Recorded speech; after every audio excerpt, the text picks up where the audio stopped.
everyone. Thank you for showing up today. My name is Jen Liddy and I am a business development coach. I'm teaching this course for WISE and I'm going to be able to take any questions that you have at all and answer them at the end. So today we are talking about the COVID-19 Small Business Resilience Planning course, and I'm just getting my bearings together. I'm doing a little bit of technological stuff here, so just give me 1 second and let's get going. Okay.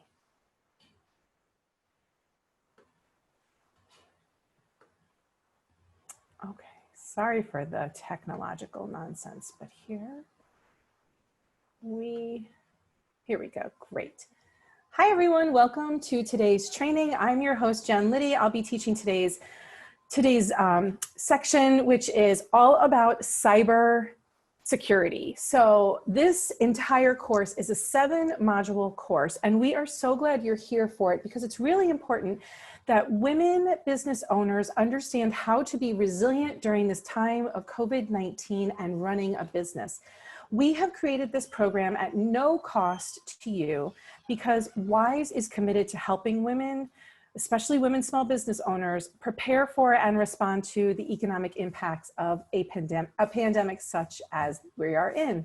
So over the course of 7 modules, and this is module 5, but over the course of 7 modules, we are covering a lot of information, including how to manage remotely, how to do customer service remotely, workplace safety, cyber threats is what we're talking about today. We're also going to discuss the impact of reduced travel or outside activities that are having on your business. And we are so glad you're here. If you're watching this in the recording, I want you to know everything that we have included in this training has a resource for you. So if you want to click on any of the links, there is a PDF version and there's also a PowerPoint version with recordings over it. So there are basically 3 different versions of every training so you can get the actual information beyond just what I'm teaching here. Because we've all experienced unexpected challenges during COVID-19 in our businesses and our workplaces, we are striving to keep your business running, supporting the health of yourself and your workforce. This course is designed to help you prepare for, be resilient, how to deal with your operations. There's a lot that we're trying to cover here. And so we're trying to help you be prepared yet flexible because this is an ever-changing situation and we want to be here to help assist you with resilience and business continuity. As I mentioned, this is Module 5, and Module 5 unpacks why cybersecurity is essential for even the smallest business owner. We will see a case study of a business that will help make the reality of this threat very clear to you, and will outline the steps that you can take to help protect your business and yourself.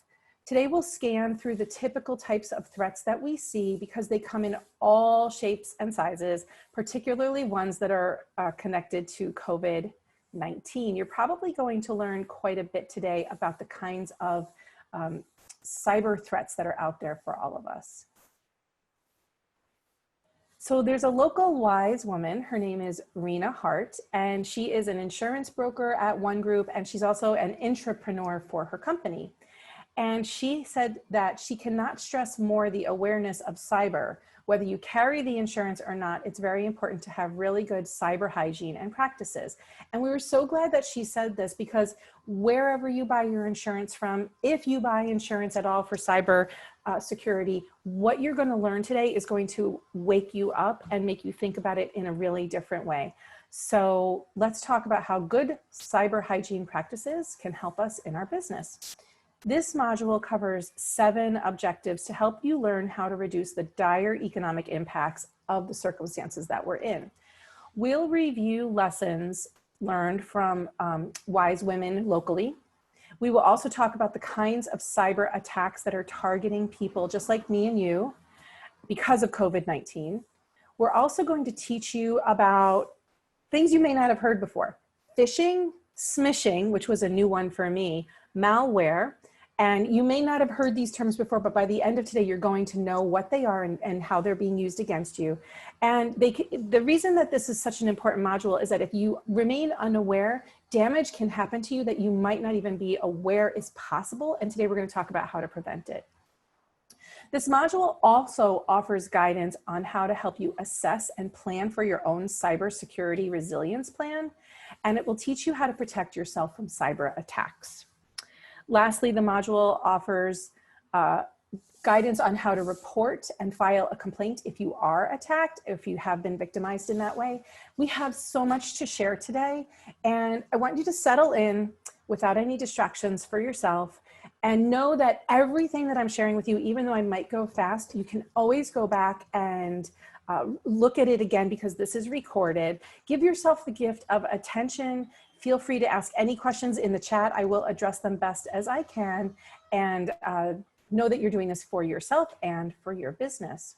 So let's talk about objective 1, which is all about the lessons from wise women. We love to start with the wise women that we spoke to. So during June 2020, when New York State was just opening up again, the WISE Center held focus groups with successful local businesswomen, and also we spoke with entrepreneurs, professionals like accountants, lawyers, and insurance people, because we wanted to get as much information as possible on what the need is. What do business owners need?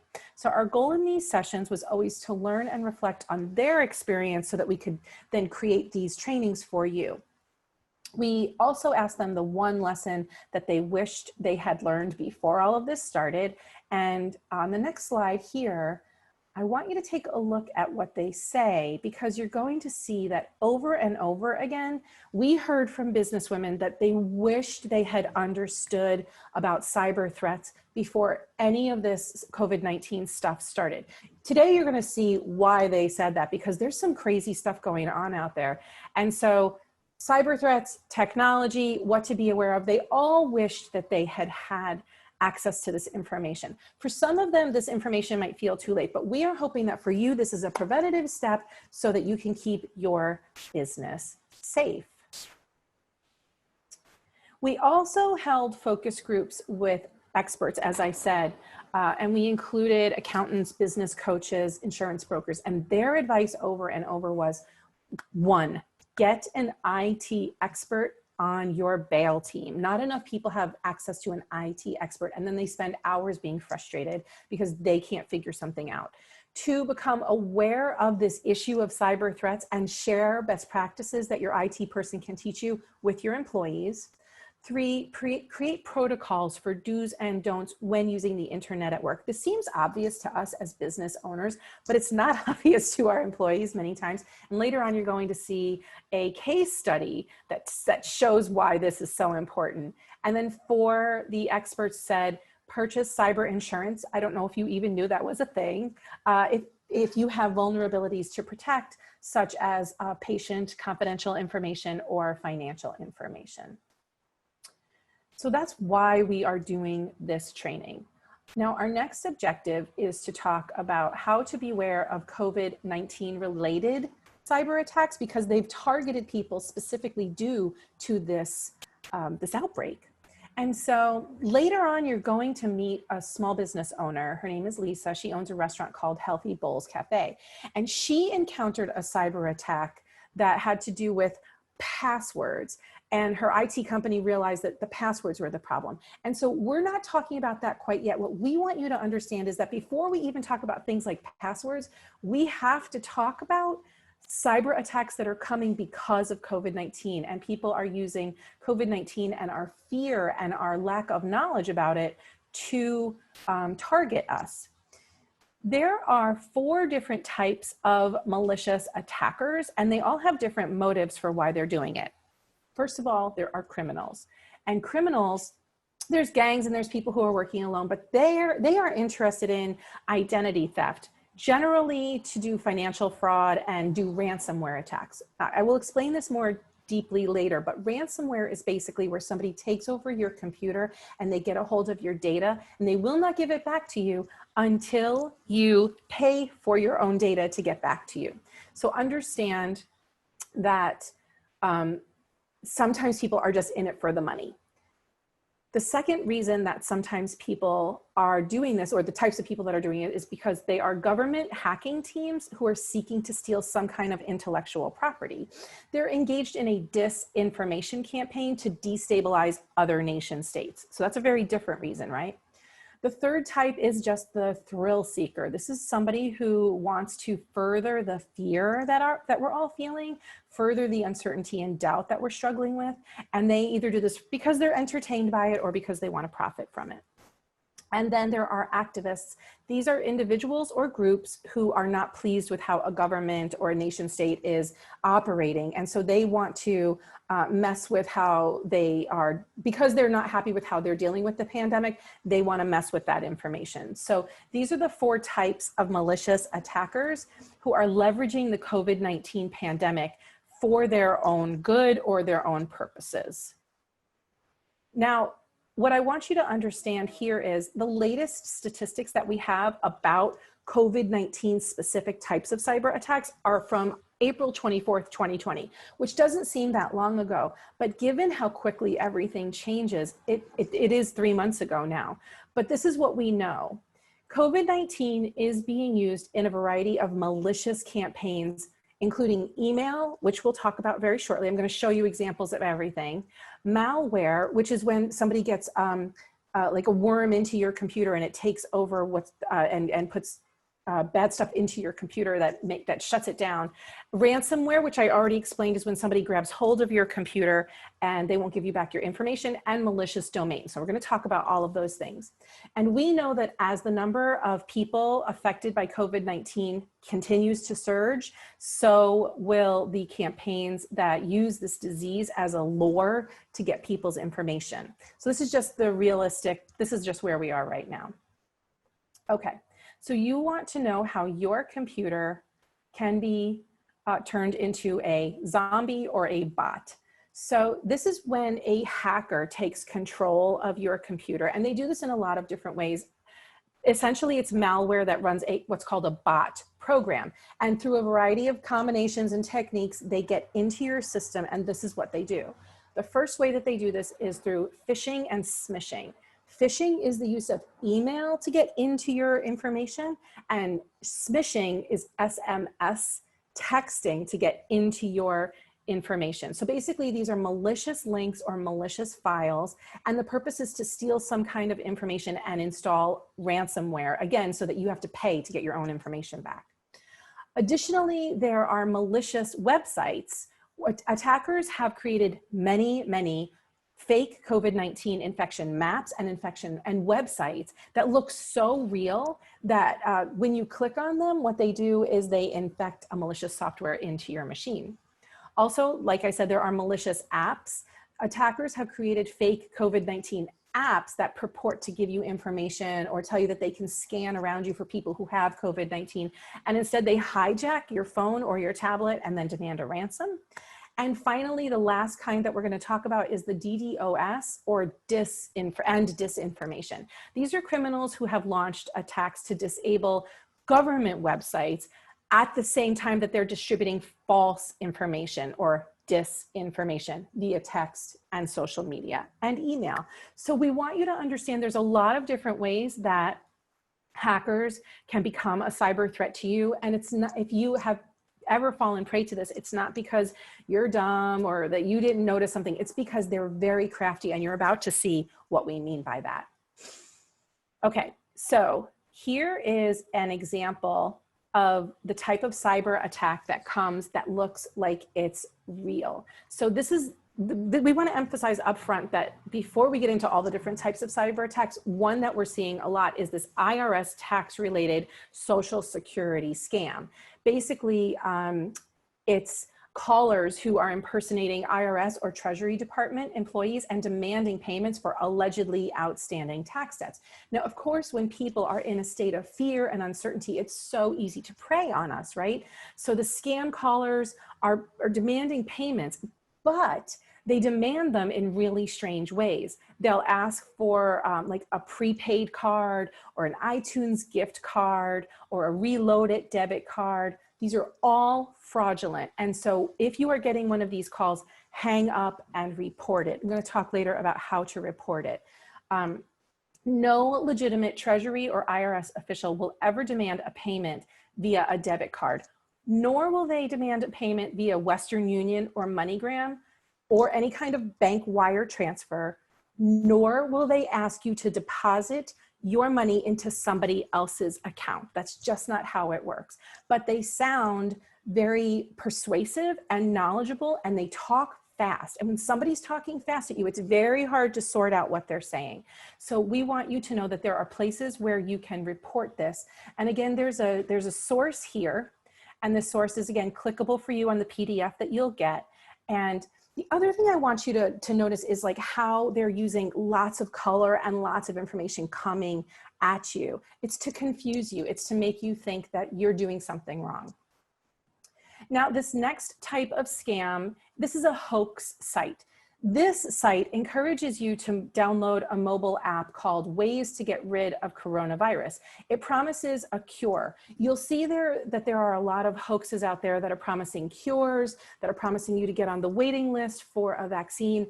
There is no cure and there is no vaccine as of July 2020.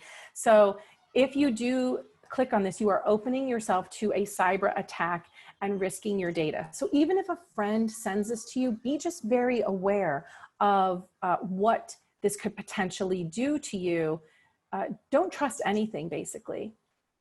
And again, you can see how realistic it looks. It's well done. It's got the big Google Play. It looks like it's real. Be wary. The next type of example, this is another scam. This site asks you to enter your email address and your password to get on the Center for Disease and Prevention waitlist for a vaccine. This is what I was talking about before. Again, you'll see that they are using things like logos. You know, you can see the Google logo up there, the Center for Disease Control and Prevention. It sounds very formal. But what they'll do is they'll get your email, they'll send you something, you'll click on it, and then malware will be installed into your computer.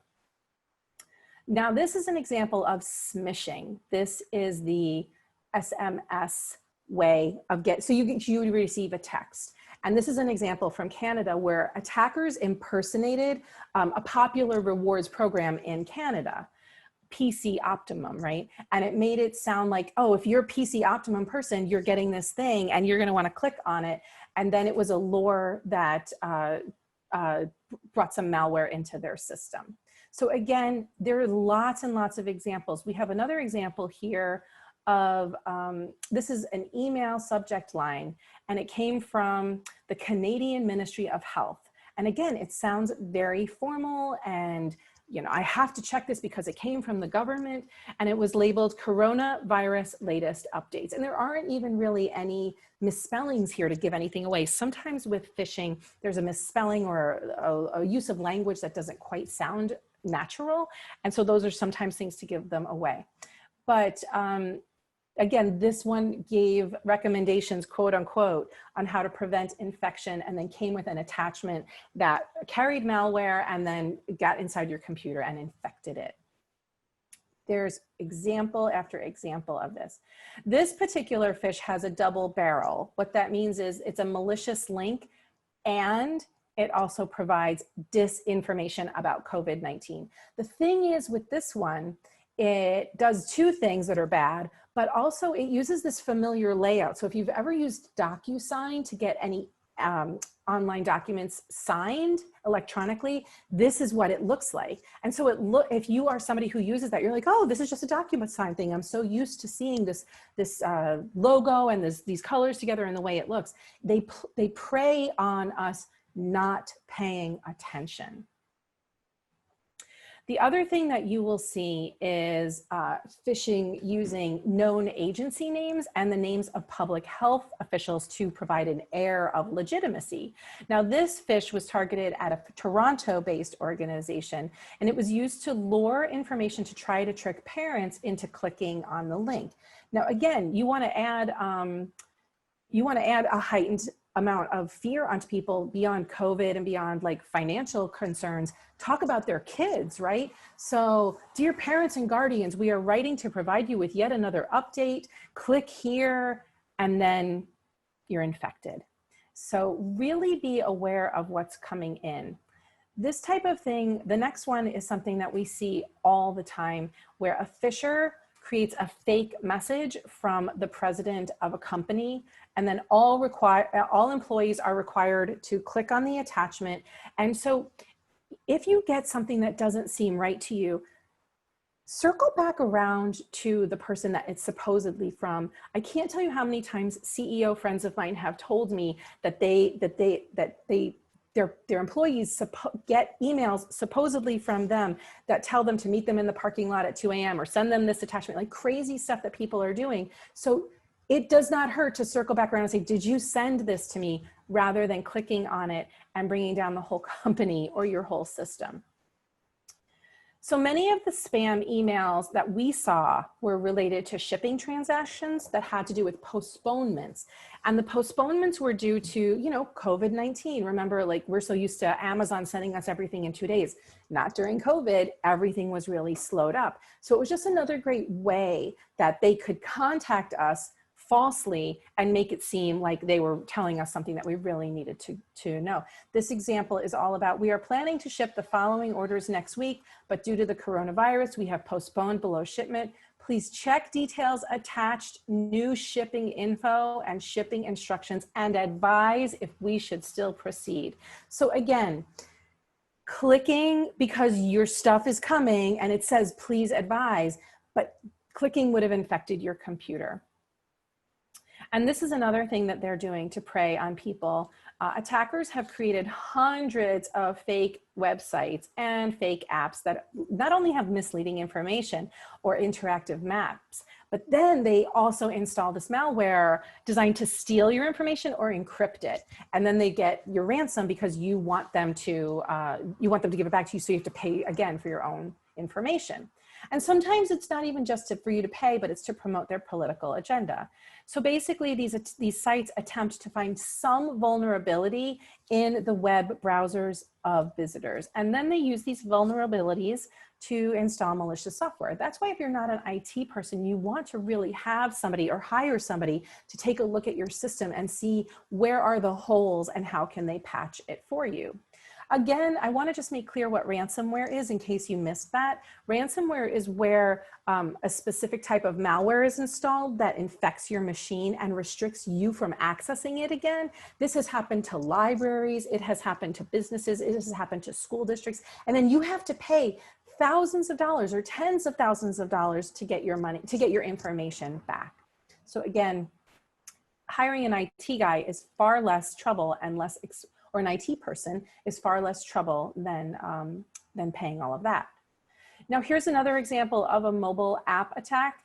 This is a malicious Android app that falsely told users they could scan the area to find infection rates where they live. But actually it gave the app permission to lock the user's screen and the person had to pay to get that back. So as you can see, with the great wealth of information out there, there are lots of examples of people who are using that against us. And we are tired, we're overwhelmed, we're overworked, we're not paying attention, we're busy. And so it's really easy to prey on us. So the purpose of today's training is to bring you to wake up and say, what do I need to pay attention to? This doesn't sound right. Maybe I should ask, maybe I should hire somebody. So that whole section is all just about making you aware. In our next section, we're going to talk about an actual business owner who struggled with a different kind of problem. I want you to meet Lisa Dalton. She is the owner of Healthy Bowls Cafe, and she owns a quick service restaurant, and she offers like salad bowls and smoothie and specialty healthy desserts. She spent a lot of time making her business run. She had everything on the back end done. She had trained her staff on cleanliness and how to do food prep, and she had done all the right things. And she opened her business in October 2019. So she hasn't even been open a year. But the one thing that brought Lisa down was she wasn't terribly computer savvy, and she thought she had everything under control, but she didn't. And here's what happened to her. So she didn't have a malware attack for COVID-19, but she had a problem that many, many people have. Her employees were complaining that her point of sale password protocol was too cumbersome for them. They wanted it to be easier. So she agreed to make one password for everybody. And it was a complex password, according, in her mind, it was a complex password. I'm going to show you what it was in a minute. And she figured everything would be okay. We all would use the same password. Now, after a few months of being open, Lisa got notified by her credit card processor that Healthy Bowls Cafe had been the victim of credit card fraud or credit card breach. And so she was scrambling to find an IT person to help her address what had happened. So let's talk about this objective, which is password-related cyber attacks. So Lisa hired an IT consultant and found out that her security breach was because her password was not strong enough. This is called password attack. So what's a password attack? It's exactly what it sounds like. A third party gains access to your systems by cracking your password. Now, the thing you need to know about Lisa's password is it was not a good one at all. She used the word password. And even if you did like capital P, lowercase a, capital S, lowercase s, capital W, it's still not a good password. According to Lisa's IT security company, which they congratulated her on having one of the top 5 worst passwords for 2019, hers is number 4 in terms of the 5 worst passwords. So you probably have done this yourself because, again, we are busy and overwhelmed, and who can remember all of our passwords? And you've probably thought, I'll just have one password for everything, then I won't forget it. But the problem with using one or even similar passwords is that if one of your accounts is compromised, they are all compromised and your accounts can be in danger. Later on, we're going to tell you how to deal with this. But, excuse me, when a data breach occurs on our website or in our system, usernames and passwords are then spread across the internet. So this is a really big problem, and cyber criminals begin their workday. They realize that there's a chance that John Smith at yahoo.com uses the same password that they took from this one place. He uses it everywhere across the internet. Excuse me. So let's keep going.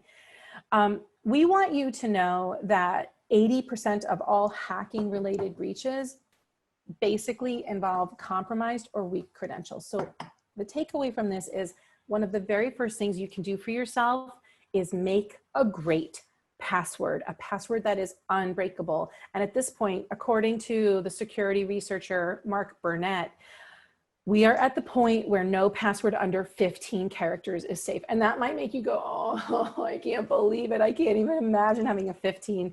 But we're going to talk about how to have a 15-character password and not have to remember it in your head, because there's ways to help you with this. So let's talk about the options for password managers, which I have to say are amazing if you haven't used them yet. So if you can't see it here, I'm going to read them quickly. There's 1Password, LastPass, Dashlane, OneSafe, iCloud Keychain, and Spilkity. Spilkity? I think that's what that says. These are password manager software for you.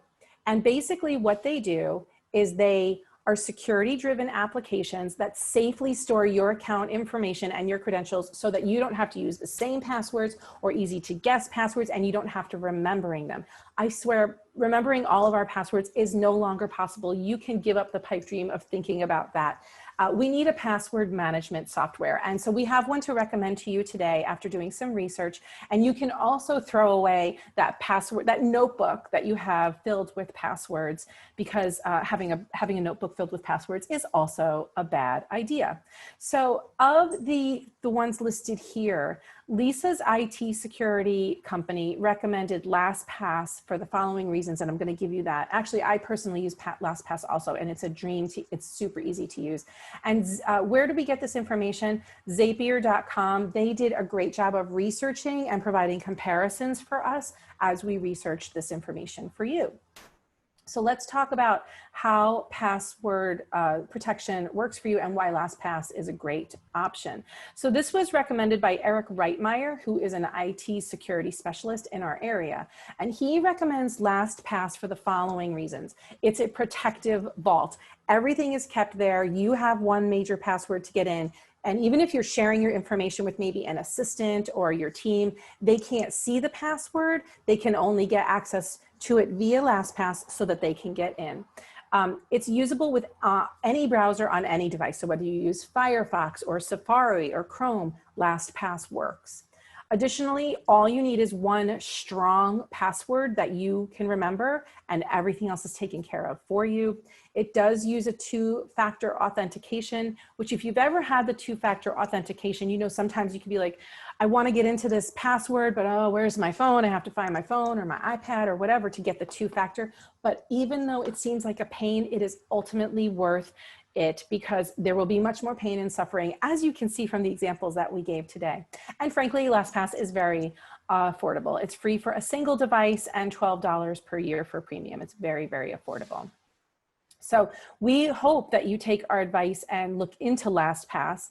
And let's talk about the next objective, which is to look at examples of emails and texts that entice you to click on the link that have bad code with them or malware. So here are the kinds of things that we're going to look for. The IT security company that Lisa hired performed some analysis, and the second problem after her password problem was related to phishing. And those are emails that come in and you click on them. I gave you a lot of examples of those before. Lisa wasn't happy to find out that in addition to her point of sale problem, she also had a phishing problem. She said, I don't even go fishing. So let's find out what these are in the next few slides. Phishing is a type of cyber attack that uses email, as I said, and it's usually got something linked or attached to it. It will collect your sensitive information. And these are what's called vectors. These are known as vectors that entice you to activate a malware through email or text. And the key to avoiding them is to not let them prey on your emotions and don't act immediately. So the very first thing that you can do is verify. So there are different types of things that will come your way in terms of phishing and smishing. Like we saw before, it will be somebody who's trying to, I want to send you this money, and it might look like it's from your bank account. I want to send you this money, and it looks like it's got the logo there. And so please click here to verify that this is your account. And that's phishing. That is phishing. Nope, your bank is not doing that for you. Cloud file sharing is another place where you might get an email or a text asking you to click on something. A purchase order is another type to be aware of, like, we want to send you this thing that you ordered, but we need you to click on this and double check it. That's not what happens, right? A fake invoice, we see this a lot.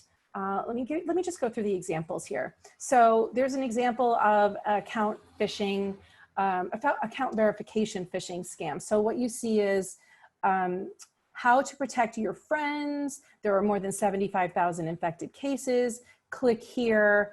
And basically it's to trick you into visiting a website and then to share it with your friends, because don't you want your friends to be safe too? Next is a cloud sharing file scam. And I want to talk about this.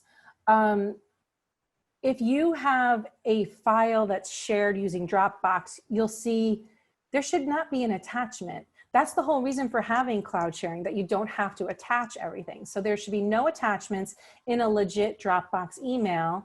Also, if you send something from Dropbox, it should come from dropbox.com, not from somebody's personal account. So when you see something like this that looks like it came from a fake cloud sharing account, delete it. Next is the example of a purchase order from a customer. So this would be like, hello, or this says, greetings, please find our new purchase order is attached and confirm receipt of the order and also ETA date. Now, notice a couple of things here. It's overly formal. Maybe the person that you're dealing with from this company doesn't actually talk like that. There's no last name here.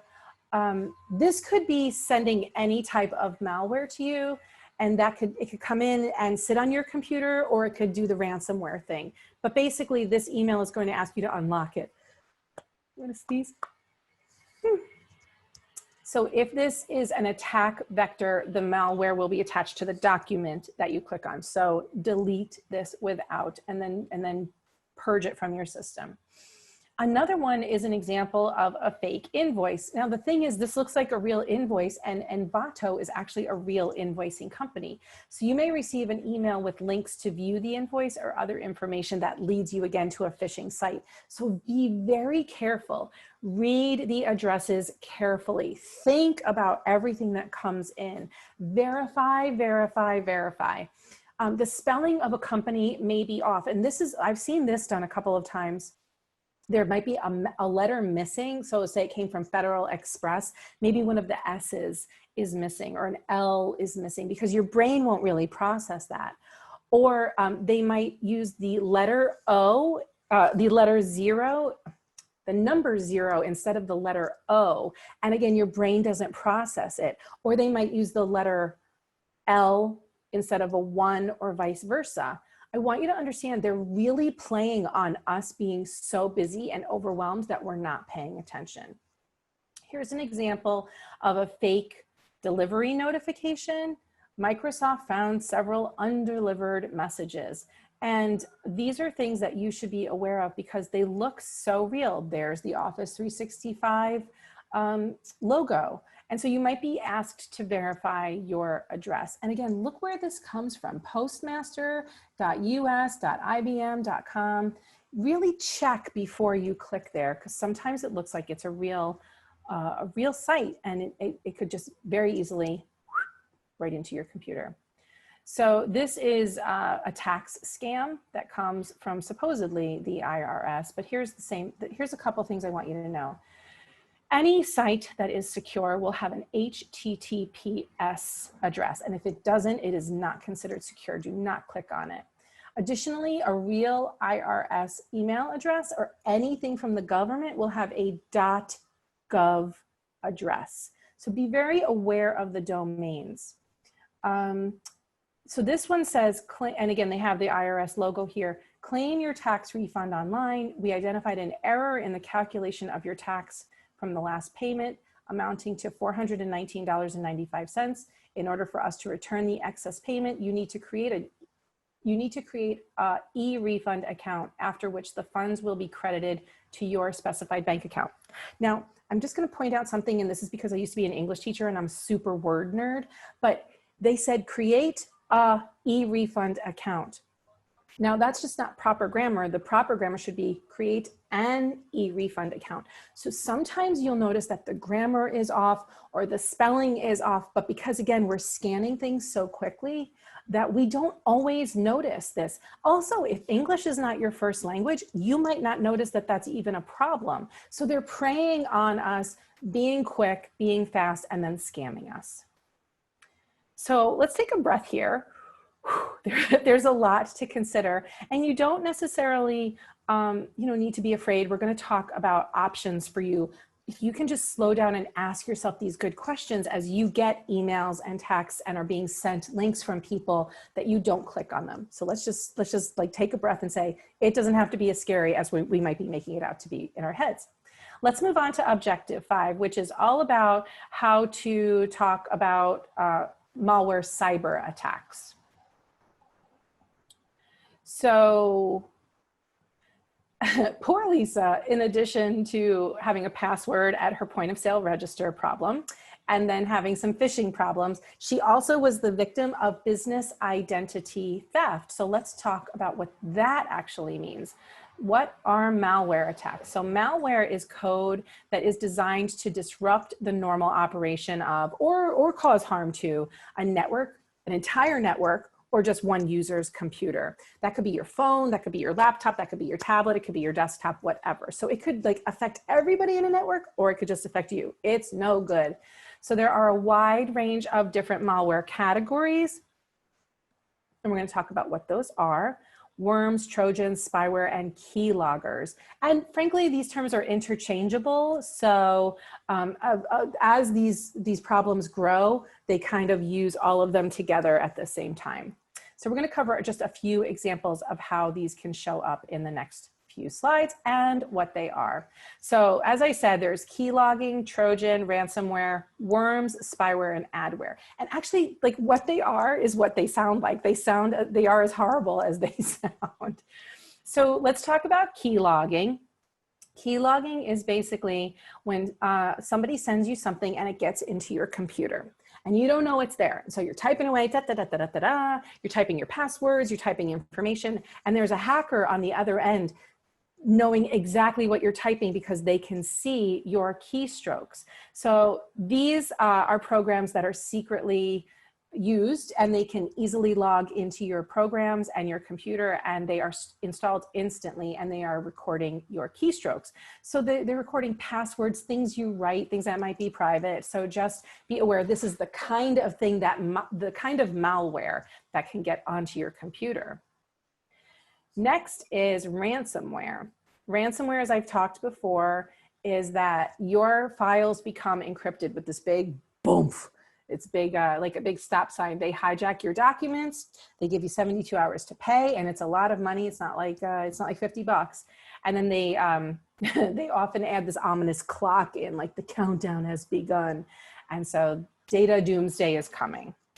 So these are all the things that you want to avoid, obviously. Now, Trojan and spyware, those are things that get onto your computer, and then they lock the browser, and they use intimidating language. You can see that in the case here. Due to suspicious activity found on your computer, contact expert live technicians.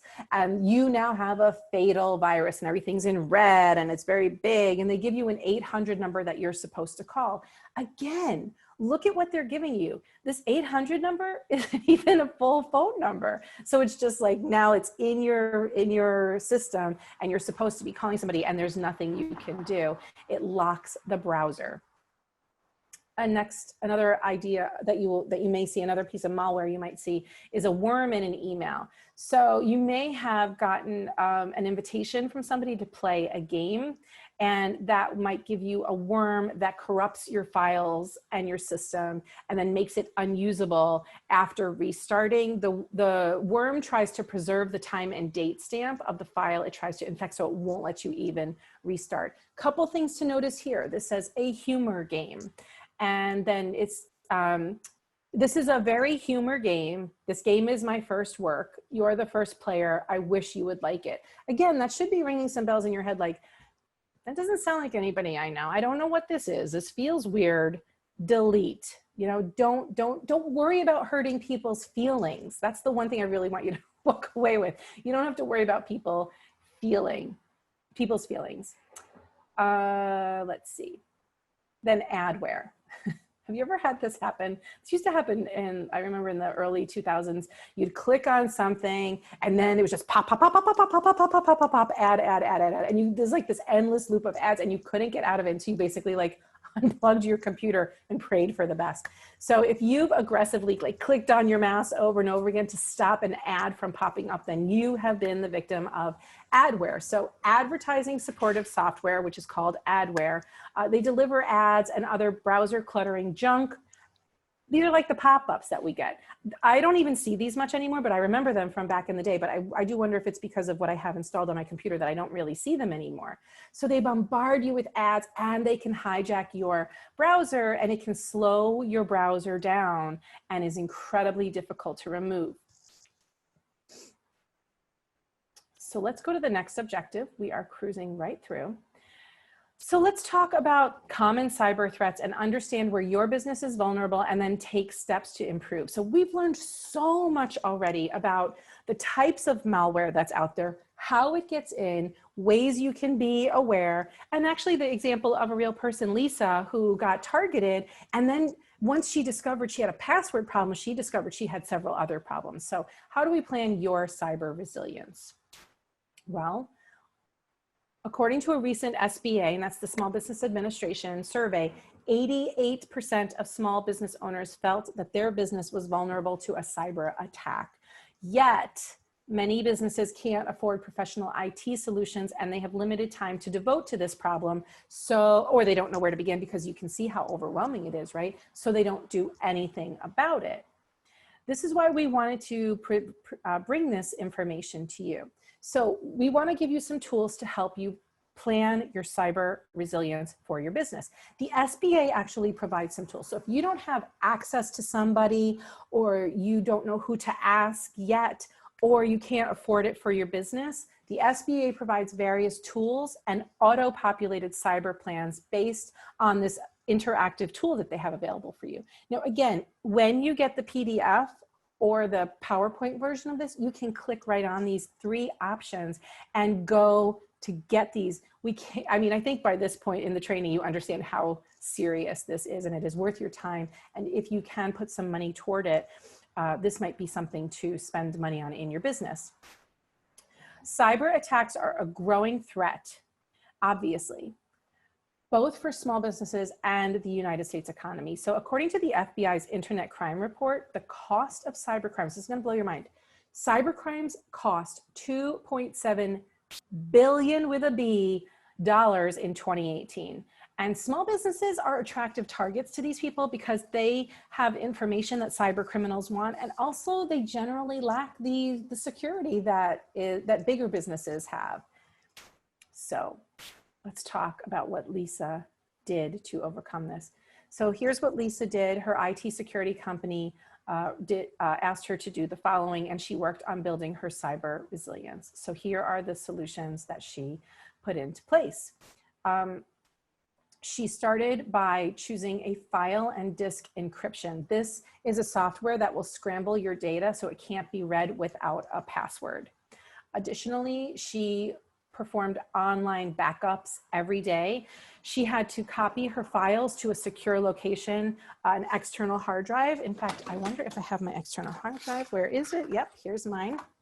So it looks like, you know, this is an example of an external hard drive, or to a cloud like Microsoft OneDrive, Google Drive, or Dropbox. But you want to be sure that things are in a secure alternative location in case something does happen. You don't want to lose all your data.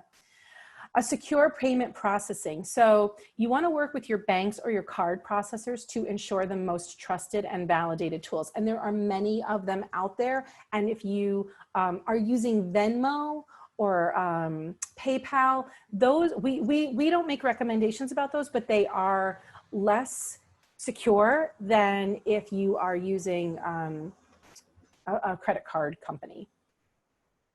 And again, the thing is, when you use a third party, the fees go up, but you have to ask yourself if that's worth it for you to have the security. Password manager, she started using a password manager, which made it much easier for everybody at her point of sale register to do everything. And she stored all her unique passwords in LastPass. She also bought cybersecurity liability insurance. And this is something that you want to talk to your insurance person about. If you took one of the previous trainings, we talked about your bail team, and your insurance person is a vital part of your team who can help you understand how to learn more about whether cybersecurity insurance is right for you. And lastly, she hired somebody. She had an IT expert come in, and they came in and did regular checks. So now she knows she is covered. So here are some things that you may want to consider reviewing for yourself. Never rely on email when approving financial transmissions or transactions. So clicking unknown links or opening attachments is no good. Be sure to always check the links. Additionally, only visit trusted sites. And actually in this training, we have provided so many primary sources for you that are trusted sources. So we want to make sure that you get established information from the media that is not going to infect your computer. Then be careful when you are installing any new apps, and use only the like Google or the App Store. You know, go to those places where it's trusted and vetted. This one I hadn't thought of. Do not do conference calls while Alexa is around, or Siri is around, or any other artificial intelligence can hear what you're saying, because data mining capabilities and confidentiality breaches are likely, and I had not thought of that one. It's not okay just to throw an old phone, an old iPad, an old computer, an old disk away. They have to be securely disposed of. And we also wanted to talk for a moment about video conferencing tools. So if you use WebEx or Teams, you know the high level of security that those two softwares employ. Now, Zoom is the favorite of most people for teleconferencing, but it has not had the level of security that other softwares do. It is quickly coming up and is now requiring passwords. I think it's as of September 2020, they will require passwords for all teleconferencing. But remember to use something reliable. You know, FaceTime is way less reliable and there's no password there, but WebEx has a higher, and Teams also, Microsoft Teams has a higher level, and now Zoom is moving up there too.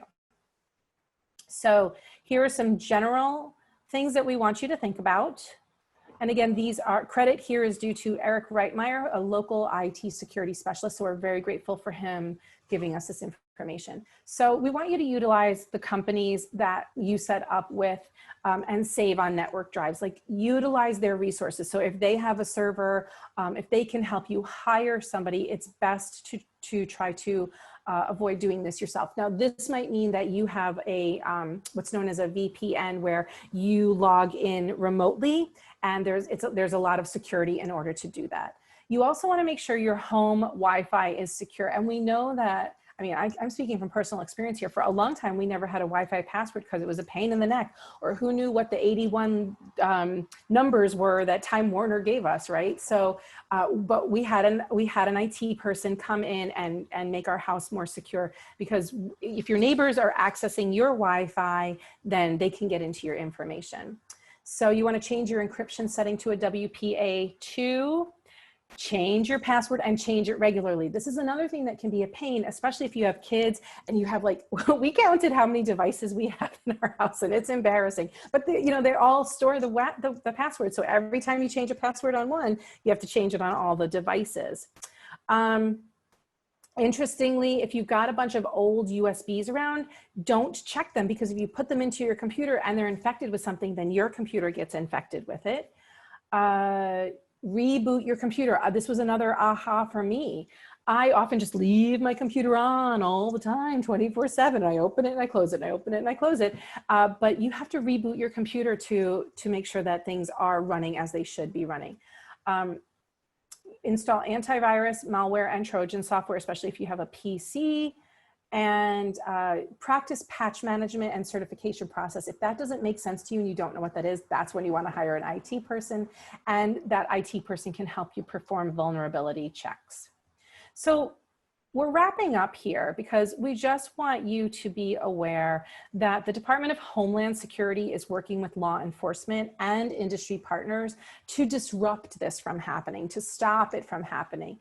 And so these are the general email-related individual and organizational guidelines to help you manage email spams and phishing. So if you want to take a picture of this and keep it on your phone, it might really make it a lot easier for you to know what to do and what to, this kind of wraps everything up that we talked about today. So let's go to our final objective, which is how to report a cyber attack. So you can submit a complaint to the FTC, Federal Trade Commission, if you have been a victim of a cyber attack or identity theft. And here's how you do that. There's a link here for the Federal Trade Commission. It's in English and in Spanish. And you click on report identity theft if that's what happened to you, or a consumer complaint. But you want to register your complaint with something formal. This is as formal as it gets, the federal government. You can also submit a complaint to the Small Business Administration. Remember, this is an arm of the government, and it's here to serve small businesses, and they have an online complaint submission system also with an 800 number, and you can also send something by snail mail to them. Now, after Lisa did all of this work and spent all of this money, she was able to reopen her business. And she renamed her business, and she kind of basically rebranded herself, and she survived. She's now the Healthy Heart Cafe, but she acknowledged her losses, and she did a whole bunch of things to move forward. In order to afford everything, she got an SBA loan. She bought a new credit card processing system. She got insurance. She got password software management, password management software, which we talked about before. We really like LastPass. Also, she got antivirus software for all the computers that her employees would be using. She trained herself on cybersecurity and is now hyper aware of what is possible out there. And she adheres to the good practices we talked about today. So this was 3 months later after opening in October. So now she's back on her feet. So we covered a lot today, as we always do. And this module covered topics that are all about awareness, prevention, and then reporting. It's all about just waking yourself up and training yourself and your employees to have good internet hygiene so that you can avoid these kinds of problems. There's basically Stop, Think, Connect. If you click on here, this is the Department of Homeland Security's link. It's a campaign to help with training and other materials. And it even goes deeper on how to spot a phishing email, good browsing practices, strong passwords, etc. We have a learning check for you. If you do go back to this and you want to check your learning, this is a possibility for you if you get the PowerPoint version of this with my voice in the background, which will be available to you shortly. And as always, our amazing team has researched so many worthwhile primary sources for you. And if you want to learn more about this, and we highly recommend that you do, and you can see why, here are 1, 2, 3, 4, 5 more sources for you.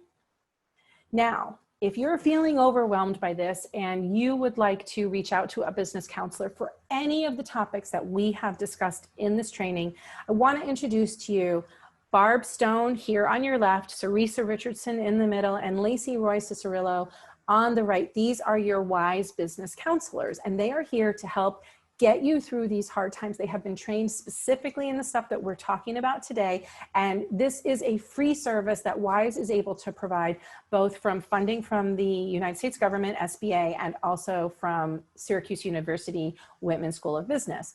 You can contact WISE at 315-443-8634. And though we are working remotely now, you can always get in touch with somebody during regular business hours. So the phone is forwarded. Of course, you can email wisecenter@syr.edu. And we are hoping to reopen very soon. We also want to honor our instructional designer and her team. This is Manal El Tighi.